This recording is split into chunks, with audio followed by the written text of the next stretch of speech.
Halo para Agile Nation, dengan Coach Atta di sini, dan di edisi kali ini kita akan bahas mengenai perbedaan antara product backlog dan sprint backlog.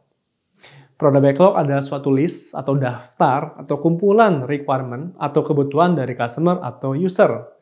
Jadi product backlog itu ada kemiripan dengan dokumen BRD atau Business Requirement Document. Bedanya, kalau BRD biasanya dikunci dengan cara ditandatangani sebagai approval. Jadi apabila ada perubahan, maka proses update-nya cenderung rigid karena masuk ke dalam kategori CR atau change request.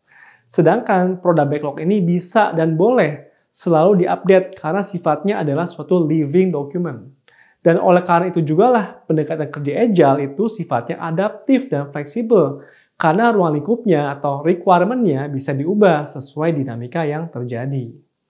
Berbeda dengan BRD yang umumnya standar penulisannya bisa berbeda-beda, isi product backlog yang merupakan requirement memiliki standar penulisan tersendiri yang disebut sebagai user story, di mana setiap requirement ditulis dengan format sebagai berikut.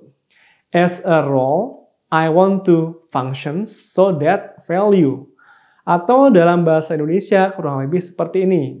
Sebagai suatu peran, saya ingin mendapatkan suatu fungsi agar manfaat apa yang bisa saya dapatkan.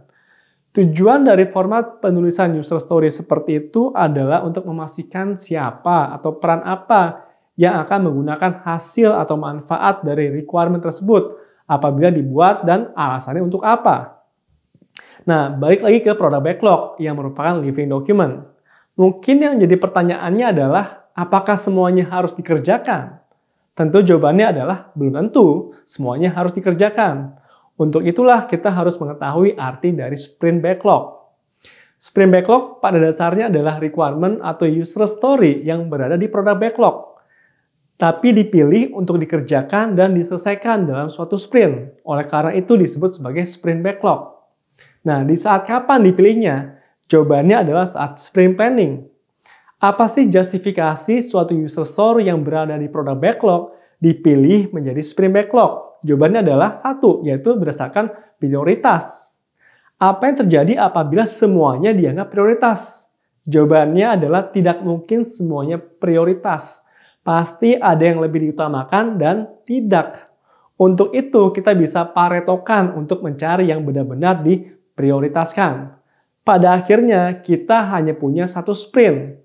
Buat yang tidak prioritas, maka harus menunggu pengerjaannya di sprint berikutnya.